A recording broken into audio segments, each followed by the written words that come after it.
जय हिंद दोस्तों, ACC academy में आप लोगों का स्वागत है। जैसे कि आज जो टॉपिक हम पढ़ने वाले हैं वो हमारा जीव विज्ञान का 9th का टॉपिक है। 9th में पहला चैप्टर जो बायोलॉजी का है वो जीवन की मौलिक इकाई है। तो जीवन की मौलिक इकाई के चैप्टर में, जैसे हमारे चैप्टर का नाम है जीवन की मौलिक इकाई,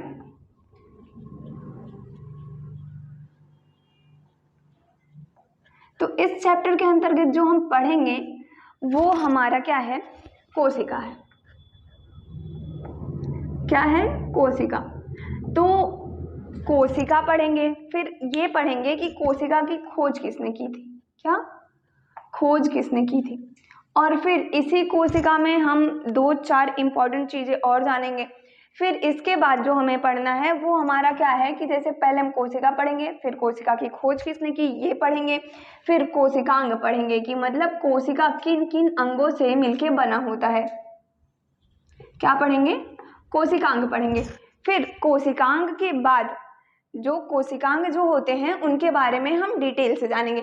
तो सबसे पहले हम जानते हैं कि जीवन की मौलिक इकाई क्या है। जीवन की मौलिक इकाई क्या है? कोशिका है। जीवन की मौलिक इकाई अगर कहना होगा हमें इंग्लिश में तो हम कहेंगे the fundamental unit of life. तो the fundamental unit of life किसको कहते हैं? सेल को कहते हैं। सेल मतलब क्या होती है? कोशिका। तो सेल को ही क्यों, जीवन की मौलिक इकाई सेल को ही क्यों, कोशिका को ही क्यों कहते हैं? क्योंकि जो कोशिका होती, सबसे पहले अगर हम कोशिका के बारे में जानें तो कोशिका की खोज किसने की थी? रॉबर्ट हुक ने। किसने की थी? रॉबर्ट हुक ने। कितने सन में? 1665 में। अब ये चीजें इंपॉर्टेंट है, ये हमें याद रखनी है। ये बेसिक चीज है कोशिका के बारे में और इसको हमें याद रखना है कि कोशिका की खोज किसने की थी? रॉबर्ट हुक ने की थी। और किस में की थी? 1665 में, यानी 1665 ईस्वी में की थी। और अगर ये पूछ ले कि इन्होंने कोशिका की खोज किस में की थी, तो कार्क में। कार्क में खुद के द्वारा बनाए गए माइक्रोस्कोप से इन्होंने कार्क में मृत कोशिका की खोज की थी।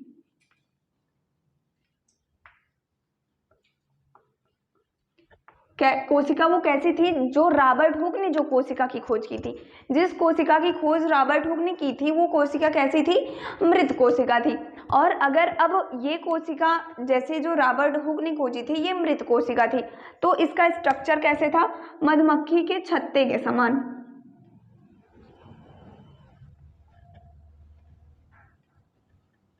कैसा था? मधुमक्खी के छत्ते के समान। और आप सबको पता है कि मधुमक्खी का छत्ता कैसा होता है। अगर हम केमिस्ट्री में बात करें कि मधुमक्खी का छत्ता कैसा होता है, तो हेक्सागोनल होता है। कैसा होता है? हेक्सागोनल। फिर अब हम बात करेंगे कोशिका की। तो इतनी चीजें हमने जाना कि कोशिका की खोज किसने की थी? रॉबर्ट हुक ने की थी। किस सन में की थी? 1665 यानी 1665 में की थी। और किस में की थी? कार्क में की थी। कार्क में की थी। और जो कोशिका रॉबर्ट हुक ने खोजी थी वो कोशिका कैसी थी? मृत कोशिका थी, यानी डेड सेल थी। और ये किसके समान दिखाई देती थी? मधुमक्खी के छत्ते के समान। और मधुमक्खी का छत्ता कैसा होता है? हेक्सागोनल, यानी खटकोड़ी होता है। फिर अब हम जानेंगे कोशिका के बारे में। कोशिका के बारे में हम जानेंगे तो सबसे पहले हम जानेंगे कोशिका को जीवन की मौलिक इकाई क्यों कहते हैं। क्यों कहते हैं? क्योंकि जो कोशिका होती है ये हमारे शरीर की सबसे छोटी इकाई है। क्या है?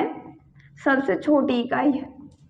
और अगर हम कोशिका के डिफिनीशन की बात करें तो कोशिका को क्या कहते हैं कि जो कोशिका होती है वो हमारे जीवन की स्ट्रक्चरल और फंडामेंटल यूनिट होती है। यानी कहने का मतलब संरचनात्मक एवं कार्यात्मक इकाई होती है। हमारे शरीर की जो कोशिका होती है, जो कोशिका होती है वो हमारे शरीर की संरचनात्मक एवं कार्यात्मक इकाई होती है।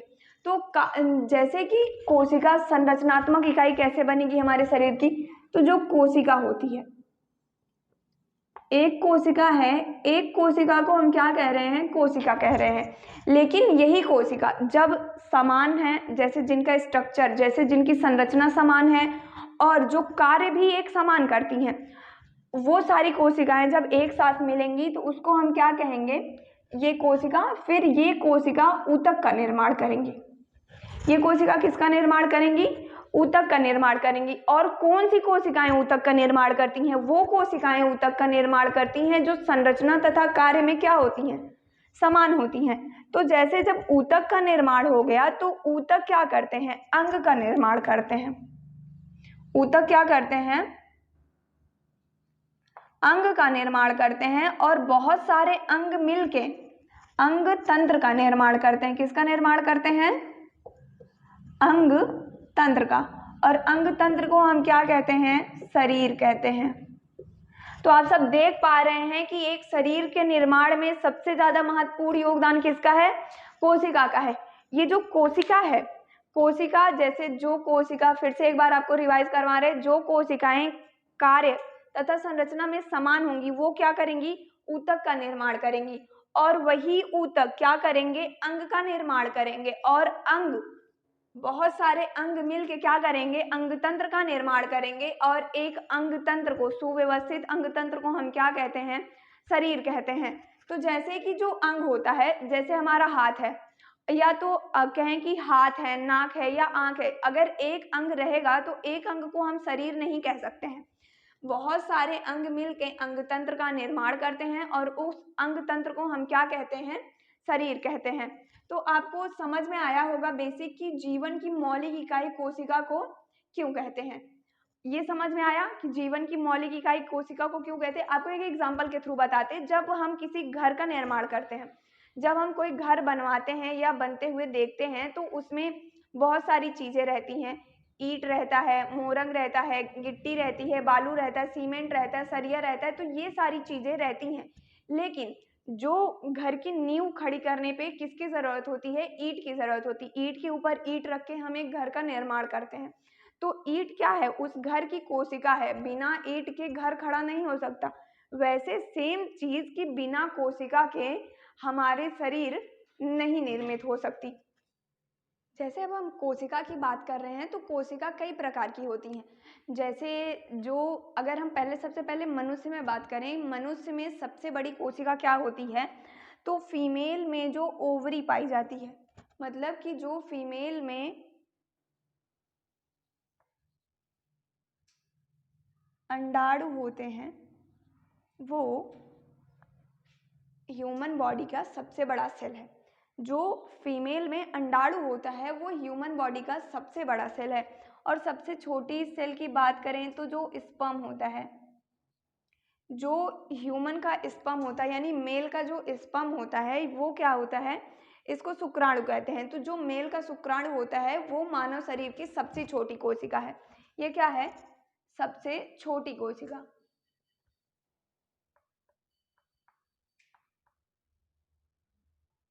और इसको हम क्या कह सकते हैं, सबसे बड़ी कोशिका।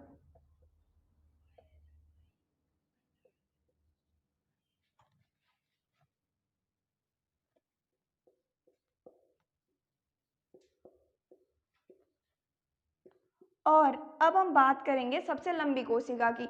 तो जो तंत्रिका तंत्र होता है, मनुष्य के शरीर में तंत्रिका तंत्र पाया जाता है। जैसे कि मनुष्य के शरीर में तंत्रिका तंत्र का पूरा जाल फैला हुआ होता है। तो जो तंत्रिका तंत्र होता है, जो तंत्रिका तंत्र होता है वो सबसे लंबी कोशिका होती है।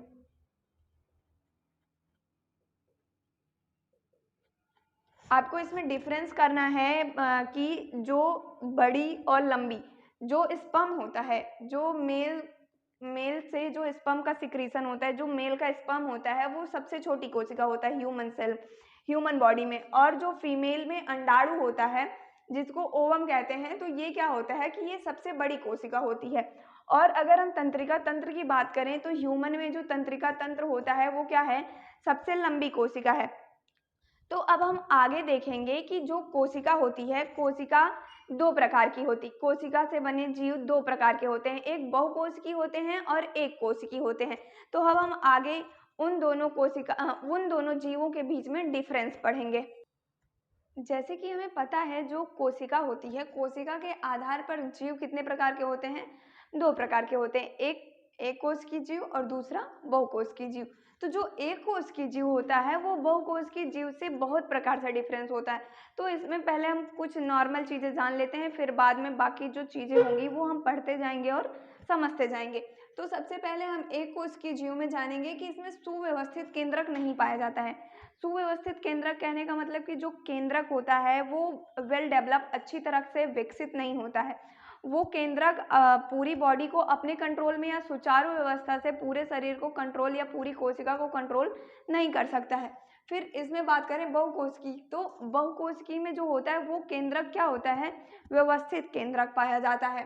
फिर अब दूसरा डिफरेंस क्या है कि संपूर्ण कोशिका एक कोशिका से बनी होती है। जो एक कोश की जीव होते हैं, जो एक कोश की जीव होती है उनकी पूरी बॉडी में सिर्फ और सिर्फ सिंगल सेल पाया जाता है।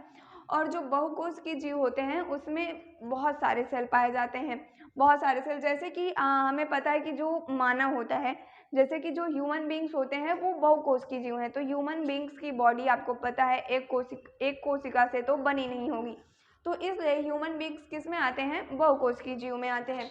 फिर हम बात करेंगे कि इनमें श्रम विभाजन नहीं होता है, श्रम विभाजन नहीं होता है और बहुकोशिकी में क्या होता है? श्रम विभाजन पाया जाता है। अब हम इसके एग्जाम्पल्स देखते हैं। जैसे कि जो एग्जाम्पल में है, जो ह्यूमन है, प्लांट्स हैं और बहुत सारी चीज़ होती हैं, जैसे एनिमल्स भी आते हैं।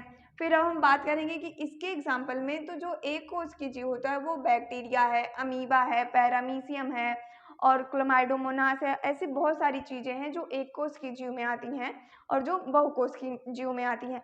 अब हम कोशिका का डिवीज़न करेंगे कि कोशिका में कौन कौन सी चीज़ आती हैं। अब बस हमें एक फ्लो चार्ट के माध्यम से उसको देखेंगे। तो जैसे कि ये हमारा फ्लो चार्ट है और फ्लो चार्ट में हम ये देखेंगे कि कोशिका में कितनी चीज़ें पाई जाती हैं, या कोशिकांग, कोशिका जीव द्रव्य, कोशिका द्रव्य या बाह्य आवरण क्या होता है, क्या कार्य है इन सब के, तो ये हम जानेंगे। तो जो कोशिका होती है सबसे पहले वो 3 भाग में, जैसे कि जो बाह्य आवरण होता है, ये बाह्य आवरण का क्या काम है? जैसे आप देख लीजिए, हम पहले एक छोटा सा एग्जांपल और सिंपल एग्जांपल बताते हैं। जो हमारी स्किन है, स्किन क्या काम करती है? जैसे हमारे मांस को या हमारी हड्डियों को क्षति ना पहुंचे ज़्यादा, सबसे पहले कुछ भी हो तो हमारी स्किन पे हो, उस ये तो स्किन, हमारी स्किन क्या करती है? हमारे शरीर के या हमारे बॉडी की जो आंतरिक स्ट्रक्चर होती है, जो आंतरिक ऑर्गेनेल्स होते हैं, जो अंग होते हैं शरीर के, उनका क्या करती है? प्रोटेक्शन का काम करती है। तो वैसे सेम कंडीशन में जो ये बाह्य आवरण होता है, बाह्य आवरण क्या कार्य करता है? कि कोशिका के रक्षा के लिए, जैसे यहाँ पे लिखा गया है, ये कोशिका, ये मुख्यतः कोशिका के निश्चित आकार एवं सुरक्षा से संबंधित होता है। अब आकार को ये कैसे प्रेफर करता है, कि जैसे आकार को कैसे निश्चित करता है? तो अगर आप इमेजिन करिए कि अगर आपकी स्किन ना हो, आपकी स्किन नहीं होती तो क्या होता कि मांस आपका इधर उधर स्कैटर्ड रहता, बिखरा पड़ा रहता, आपका मांस सुव्यवस्थित रहता, एक जगह पे इकट्ठा होना या ऐसे वैसे कुछ नहीं रहता, तो वो इधर उधर बिखरा पड़ा रहता और अच्छा नहीं लगता। तो इसलिए ये क्या करता है? तो ऐसे बाह्य आवरण होता है। बाह्य आवरण जैसे कि पानी आप जिस बर्तन में रखते हैं वो पानी उस बर्तन के शेप में हो जाता है। जैसे आप ग्लास में रख रहे हैं तो ग्लास के शेप में पानी हो जाएगा। तो वैसे ये होता है, बाह्य आवरण क्या करता है कि एक शेप प्रदान करता है। जो कोशिका होती है, कोशिका को एक शेप प्रदान करता है। और वैसे तो अधिकतर कोशिका कैसी होती है? कोशिका गोलाकार होती है। तो ये गोल आकार, जो गोलाकार है कोशिका, ये गोल आकार किसकी वजह से प्रदान होता है? बाह्य आवरण की वजह से। फिर क्या करता है? प्रोटेक्शन का काम करता है। तो जैसे कि आप मास्क पहनते हैं, आप मास्क क्यों पहनते हैं? क्योंकि आप काफ़ी टाइम से कोरोना सीजन चल रहा था तो आप मास्क प्रोटेक्शन के लिए पहनते हैं। तो वैसे ही होता है कि ये जो बाह्य आवरण है ये कोशिका की क्या करता है? सुरक्षा करता है। फिर अब हम देखेंगे जीव द्रव्य। जीव द्रव्य क्या होता है कि ये कोशिका में पाए जाने वाला एक तरल पदार्थ यानी लिक्विड होता है। तो ये क्या काम करता है? तो देखते हैं, इसे जीवन का भौतिक आधार कहा जाता है क्योंकि इसमें जीवन की सभी जैविक प्रक्रियाएं संपन्न होती हैं। फिर अब आप आगे देखेंगे कोशिकांग। तो ये जो कोशिकांग क्या होता है, ये कोशिका की महत्वपूर्ण संरचना है जो कोशिका में विभिन्न कार्य करने के लिए विशेष आकृति के होते हैं। तो जैसे कि हमारी जो बॉडी है, हमारी बॉडी में अनेक अनेक प्रकार के अंग हैं, तो वैसे ही हमारी बॉडी में अनेक प्रकार के अंग हैं, तो बहुत सारी कोशिकाएं हैं। ठीक उसी प्रकार बहुत सारी कोशिकाओं में भी छोटे छोटे बहुत से अंग पाए जाते हैं, जिनसे मिलके क्या बनती हैं, कोशिकाएं बनती हैं। तो अब हम देखेंगे कि ये जो हमारा बाह्य आवरण होता है, बाह्य आवरण क्या होता है, दो प्रकार का होता है। एक कोशिका कला होता है और एक कोशिका भित्ति होती है। जो कोशिका भित्ति होती है वो केवल पादपों में पाई जाती है, और ये जो कोशिका कला होता है ये पादप तथा एनिमल्स दोनों में पाया जाता है। अब हम बात करेंगे ये जो हमारा जीव द्रव्य होता है, जीव द्रव्य क्या है, ये जीव द्रव्य दो भाग में बटा रहता है, एक कोशिका द्रव्य में और दूसरा केंद्रक द्रव्य में। जैसे कि ये नाम से स्पष्ट हो रहा है कि कोशिका द्रव्य कहाँ पाया जाता होगा, पूरे कोशिका में। कहाँ पाया जाता होगा, संपूर्ण कोशिका में। और ये जो हमारा केंद्रक द्रव्य है ये सिर्फ कहाँ पाया जाता होगा, केंद्रक में। नाम से स्पष्ट हो रहा है कि नहीं कि ये जो कोशिका द्रव्य है ये संपूर्ण कोशिका में पाया जाएगा। जैसे कि जो कोशिका होती है, कोशिका द्रव्य में जो कोशिका द्रव्य होता है वो संपूर्ण कोशिका में बिखरा रहता है, और उसी कोशिका द्रव्य में ये सारे ऑर्गेनेल्स यानी कह सकते हैं कि कोशिकांग क्या होते हैं, स्थित रहते हैं। और जो केंद्रक होता है वो जो केंद्रक द्रव्य होता है वो कहाँ पाया जाता है, केंद्रक में पाया जाता है। अब हम बात करेंगे कोशिकांग की। तो हमारी ये कोशिकांग दो प्रकार की होती हैं, एक द्विकलीय होता है और एक एककलीय होता है। तो जो ये द्विकलीय होता है, द्विकलीय में क्या आता है, केंद्रक आता है, माइटोकांड्रिया आता है, लवक आता है, अंतःप्रद्रव्य जालिका जिसको इंडोप्लाज्मिक रेटिकुलम कहते हैं, और गाल्जी काय आता है जिसको गाल्जी बॉडी कहते हैं। और ये जो लवक होता है इसको हम इंग्लिश में प्लास्टिड कहते हैं, और केंद्रक को न्यूक्लियस और माइटोकांड्रिया को माइटोकांड्रिया ही कहते हैं। तो ये जो लवक होता है यानी प्लास्टिड, प्लास्टिड सिर्फ और सिर्फ किस में पाया जाता है, प्लांट्स में पाया जाता है। इन सारे ऑर्गेनेल्स के बारे में हम इसके बाद डिटेल में पढ़ेंगे। तो ये अब आगे देखते हैं कि एक कलीय क्या होते हैं। जो एक कली जैसे होता है कि लयनकाय, राइबोसोम, तारककाय, रिक्तिका। रिक्तिका जो होती है वो सिर्फ और सिर्फ कहाँ पाई जाती है, प्लांट में पाई जाती है। तो एक बार हम आपको फिर से रिवाइज करवाते हैं कि ये जो कोशिका होती है, कोशिका में तीन चीजें क्या होती हैं, मेन होती हैं, जैसे बाह्य आवरण, जीव द्रव्य और कोशिकांग। बाह्य आवरण का क्या काम है, हमें बस इतना ध्यान रखना है कि बाह्य आवरण क्या करता है, जैसे हमारी स्किन है वैसे ये कोशिका की स्किन है, हम इसको बाह्य आवरण कह सकते हैं। वैसे ही ये बाह्य आवरण क्या काम करती है, कोशिका की स्किन यानी त्वचा का काम करती है।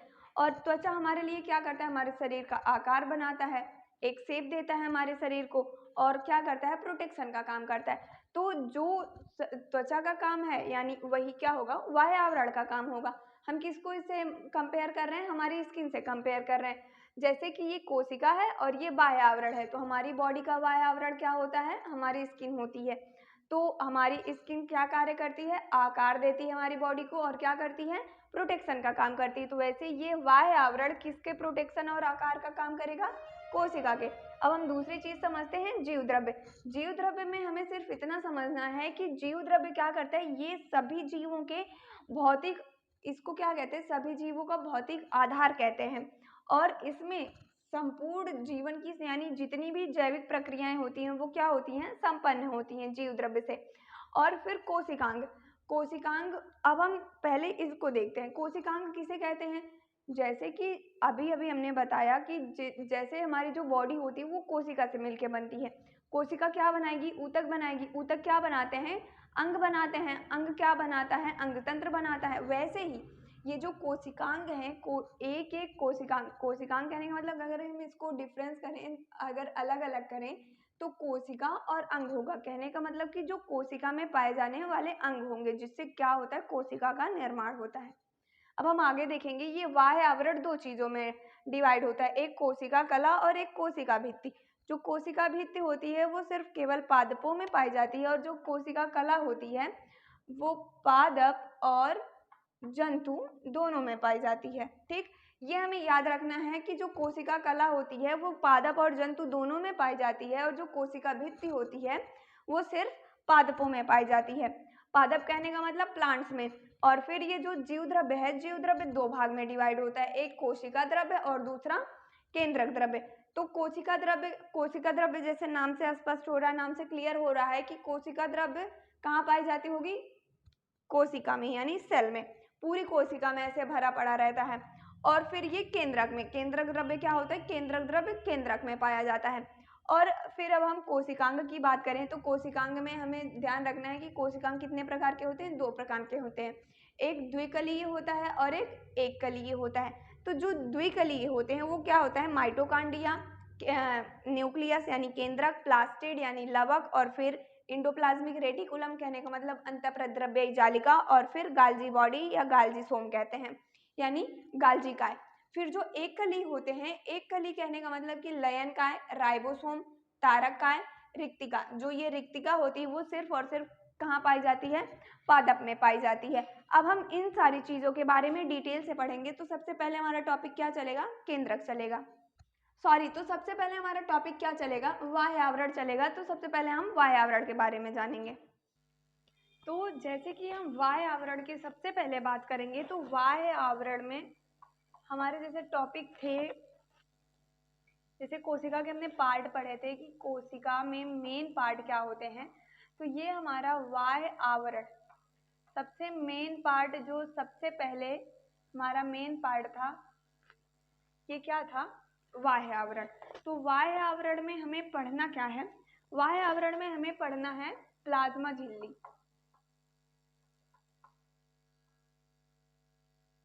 क्या पढ़ना है, प्लाज्मा झिल्ली, या इसी को कोशिका झिल्ली भी कहते हैं। क्या कहते हैं, कोशिका झिल्ली।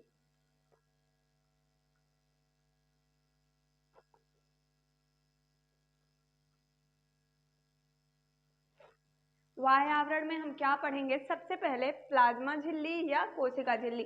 प्लाज्मा झिल्ली को इंग्लिश में सेल मेम्ब्रेन या प्लाज्मा मेम्ब्रेन या सेल मेम्ब्रेन कहते हैं, ठीक है। तो अब जो हमें इसमें देखना है वो हमें क्या देखना है कि ये जो प्लाज्मा झिल्ली है, प्लाज्मा झिल्ली कोशिका के, ये जो प्लाज्मा झिल्ली होती है ये कोशिका के चारों तरफ पाई जाती है। कहाँ पाई जाती है, कोशिका के चारों तरफ पाई जाती है।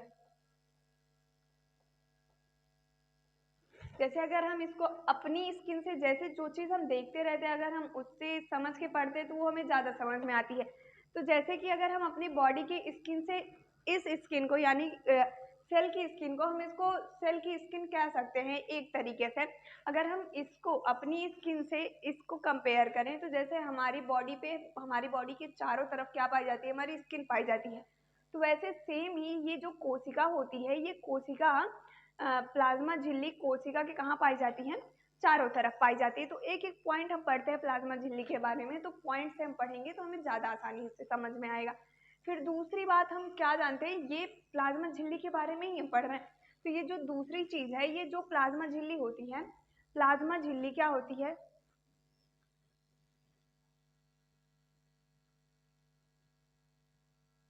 लचीली होती है, पतली होती है, और सबसे मेन बात जो होती है ये अर्धपारगम्य होती है।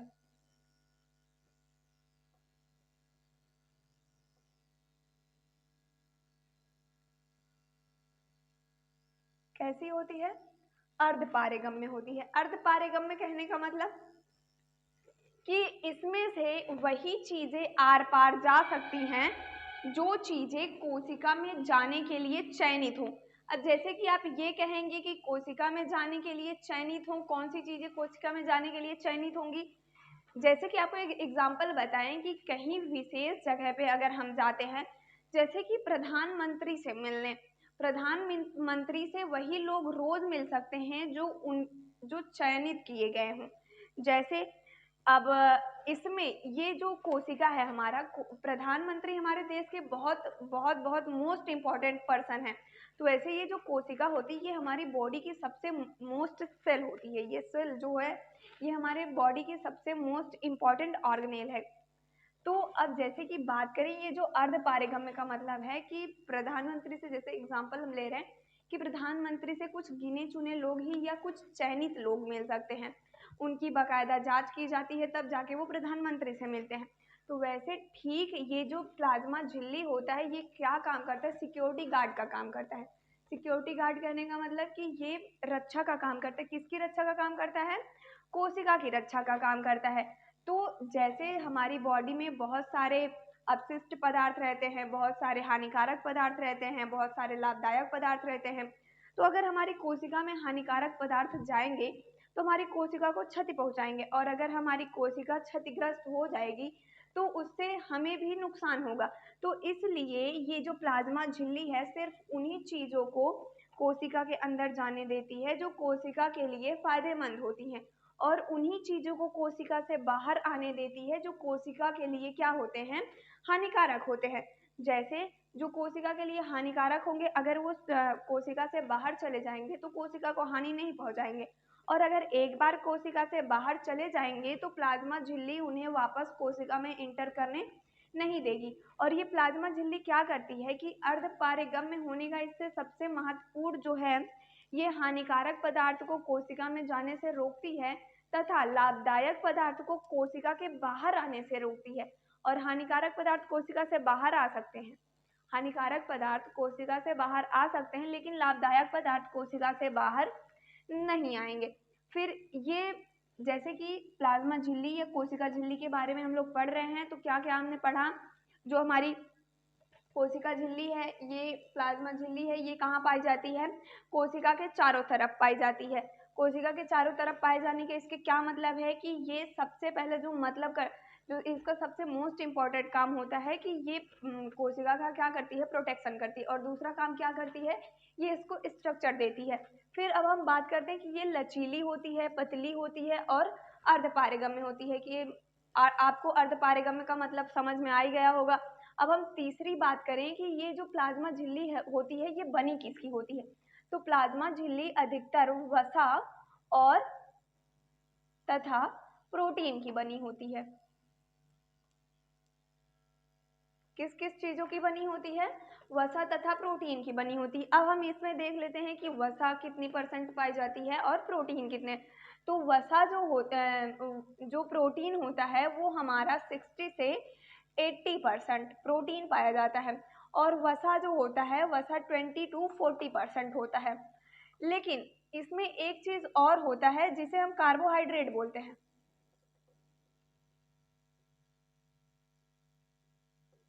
क्या कहते हैं? कार्बोहाइड्रेट कहते हैं। तो कार्बोहाइड्रेट की मात्रा इसमें कितनी होती है? कार्बोहाइड्रेट की इसमें मात्रा 5% होती है। कितनी होती है? 5% होती है। अब एक बार फिर से देखते हैं कि ये जो प्लाज्मा झिल्ली होती है ये किस चीज की बनी होती है? वसा और प्रोटीन की। लेकिन इसमें थोड़ी सी मात्रा किसकी पाई जाती है? कार्बोहाइड्रेट की पाई जाती है। तो वसा कितने % होता है? 20 to 40%। और प्रोटीन कितने % होता है? 60 to 80%।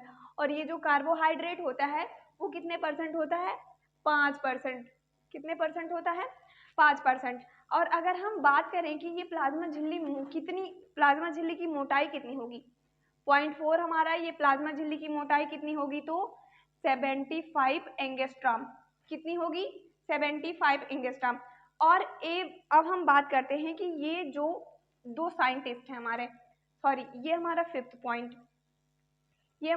पॉइंट, तो ये दो साइंटिस्ट हैं नागेली और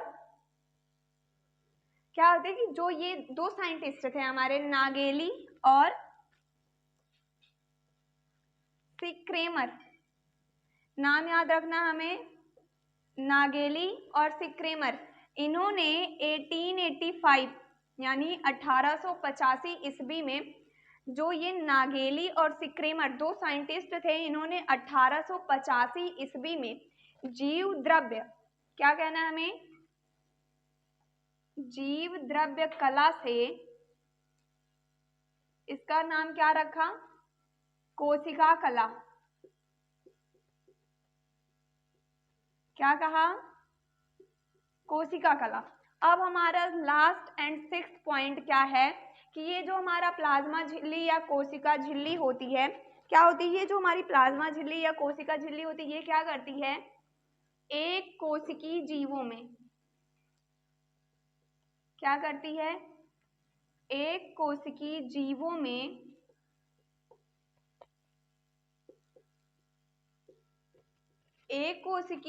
में भोजन ग्रहण करने में क्या है? भोजन ग्रहण करने में सहायक होती है। ये याद रखना है हमें। तो एक बार हम फटाफट फिर से रिवाइज करते हैं कि ये जो हमारा सबसे पहले हमारा इंपॉर्टेंट टॉपिक था वाह्य आवरण। किसमें इंपॉर्टेंट टॉपिक था? कोशिका में। कोशिका जो होती है, कोशिका में कुछ मेन चीजें होती हैं, तो ये सबसे मेन चीज हमारी क्या थी? वाह्य आवरण। तो वाह्य आवरण में हम सबसे पहला पॉइंट पढ़ेंगे प्लाज्मा झिल्ली या कोशिका झिल्ली। तो प्लाज्मा झिल्ली में हमने पॉइंट पॉइंट करके चीजें पढ़ी। पॉइंट से क्या होता है कि हमें जल्दी याद हो जाएगा और ये सारी चीजें हमें याद भी रखनी है। तो सबसे पहले पॉइंट में हम क्या पढ़ रहे हैं? कोशिका के चारों तरफ पाई जाती है। चारों तरफ क्या पाई जाती है? प्लाज्मा झिल्ली। तो ऐसे हम लिख सकते हैं कि प्लाज्मा झिल्ली कोशिका के चारों तरफ पाई जाती है। क्यों पाई जाती है भैया? कोशिका के चारों तरफ किस लिए पाई जाती है? क्योंकि उसको वो स्ट्रक्चर प्रदान करती है। स्ट्रक्चर कहने का मतलब उसका शेप बनाती है और प्रोटेक्शन देती है, यानी रक्षा करती है। फिर दूसरी चीज कि ये लचीली होती है, पतली होती है और अर्धपारेगम्य होती है। अर्धपारेगम्य का मतलब आपको समझ में आया होगा कि कुछ चयनित चीजें ही इसके अंदर से कोशिका के अंदर जा सकती हैं और इससे बाहर, कोशिका से बाहर आ सकती हैं। यानी कहने का मतलब कि जो हानिकारक चीजें होंगी वो कोशिका के अंदर नहीं जाएंगी। किसके द्वारा अवरोधित की जाएंगी? प्लाज्मा झिल्ली के द्वारा। और जो चीजें लाभदायक होंगी वो कोशिका से बाहर नहीं आएंगी। किसके द्वारा बाहर नहीं आएंगी? प्लाज्मा झिल्ली के द्वारा। वो प्लाज्मा झिल्ली के द्वारा कोशिका के अंदर ही रोक ली जाएंगी। फिर अब हम तीसरी चीजें पढ़ेंगे। तीसरी चीज हमने क्या पढ़ा? वसा तथा प्रोटीन या कार्बोहाइड्रेट। तो जो हमारी प्लाज्मा झिल्ली होती है वो किस चीज से बनी होती है? ये हमारी दो मेन कंपोनेंट होते हैं जिससे बना होता है। पहला है वसा तथा दूसरा क्या है? प्रोटीन है। और इसमें कुछ थोड़ी सी मात्रा में, थोड़ी सी एकदम बहुत माइन्यूट मात्रा में क्या होता है? कार्बोहाइड्रेट होता है। तो वसा कितने परसेंट पाया जाता है? 20 to 40%। और जो प्रोटीन होता है 60 to 80%। अब हम बात करेंगे कि ये प्लाज्मा झिल्ली या कोशिका झिल्ली कितनी मोटी होती है? तो 75 एंगस्ट्रॉम। अब ये हमारा 5th पॉइंट नागेली और सिक्रेमर। नागेली और सिक्रेमर कहने का मतलब कि ये दो साइंटिस्ट थे। पहले ये जो हम पढ़ रहे हैं प्लाज्मा झिल्ली, इसका नाम था जीव द्रव्य कला। जीव द्रव्य कला से नागेली और सिक्रेमन ने 1885 में इसको क्या कहा? कोशिका कला कहा। और ये हमारा लास्ट पॉइंट, एक कोशिकीय जीवों में भोजन ग्रहण करने में सहायक। तो ये जो प्लाज्मा झिल्ली होती है, प्लाज्मा झिल्ली एक कोशिकीय जीवों में जो होता है क्या करता है? ये भोजन ग्रहण करने में सहायक होता है। जब एक जीव का एग्जाम्पल हम देखें तो एक जीव में हम सबसे सटीक एग्जाम्पल अमीबा ले सकते हैं। अमीबा ले सकते हैं, पैरामीशियम ले सकते हैं, यूग्लिना ले सकते हैं। जितने भी एक कोशिकीय जीव होते हैं उनमें प्लाज्मा झिल्ली का क्या कार्य होता है कि वो भोजन ग्रहण करने में क्या करते हैं? इंपॉर्टेंट रोल प्ले करते हैं। अब हम इसके बाद जानेंगे कि प्लाज्मा झिल्ली का क्या कार्य होता है। प्लाज्मा झिल्ली के कार्य में हमें प्लाज्मा झिल्ली के कार्य में 4 से 5 कार्य पढ़ने हैं। तो पहले पॉइंट में हम क्या करेंगे कि प्लाज्मा झिल्ली जो होती है वो कोशिका को आकार प्रदान करती है।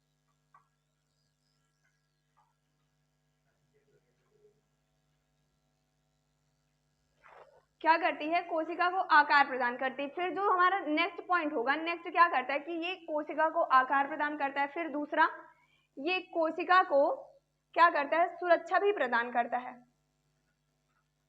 और फिर तीसरा, ये अर्धपारेगम्य होता है।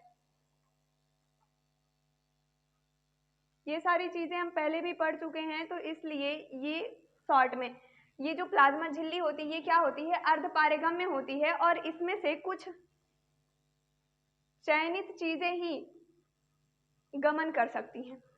ठीक। और जो हमारा लास्ट पॉइंट क्या होता है कि ये कोशिका में परिवहन को नियंत्रित करता है। क्या करता है? कोशिका में परिवहन को क्या करता है, नियंत्रित करता है। तो एक बार फिर से देखते हैं कि जो प्लाज्मा मेम्ब्रेन का कार्य होता है, यानी प्लाज्मा झिल्ली का कार्य क्या होता है कि कोशिका को आकार देता है। फिर दूसरा कार्य कोशिका को सुरक्षा भी प्रदान करता है, और तीसरा कार्य ये अर्ध पारगम्य होता है, इससे कुछ चयनित चीजें ही क्या करती हैं, कुछ चयनित चीजें ही आवागमन कर सकती हैं। और ये लास्ट वाली चीज हमारी कि कोशिका में परिवहन को क्या करता है, नियंत्रित करता है। क्या करता है, नियंत्रित। ये हमारा ये टॉपिक अभी खत्म नहीं हुआ है, इसमें हमें क्या पढ़ना है, प्लाज्मा झिल्ली द्वारा परिवहन। तो इसके आगे का जो सेशन होगा, यानी इसके आगे का जो पढ़ा जाएगा वो हम नेक्स्ट वीडियो में पढ़ेंगे। Thank you.